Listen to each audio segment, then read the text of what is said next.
সাদ বিন মুআজ রাদিয়াল্লাহু তাআলা আনহু সর্বশেষ কোন যুদ্ধে অংশগ্রহণ করেন? ক. আহজাবের যুদ্ধে, খ. বদরের যুদ্ধে, গ. উহুদের যুদ্ধে, ঘ. মুতার যুদ্ধে। বিখ্যাত সাহাবা সাদ বিন মুআজ রাদিয়াল্লাহু তাআলা আনহু। সাদ বিন মুআজ রাদিয়াল্লাহু তাআলা আনহু মদিনা যুদ্ধের পুত্র ছিল, আউস গোত্রের প্রধান ছিলেন তিনি, এবং তিনি বদর যুদ্ধে সহ উহুদ যুদ্ধে তার অনেক বড় ভূমিকা ছিল এবং তিনি পতাকাবাহীর দায়িত্ব পালন করছিলেন। তো যাই হোক, সেই যুদ্ধে তিনি শাহাদাত বরণ করেন। সো উত্তর হবে উহুদের যুদ্ধে।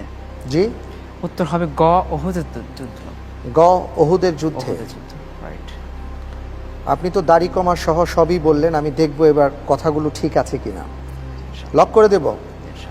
লক করে দেয়া হোক গ. উহুদের যুদ্ধে। আপনি যে উত্তরটি দিয়েছেন, আপনার উত্তরটি সঠিক হয়নি। আহজাবের যুদ্ধে।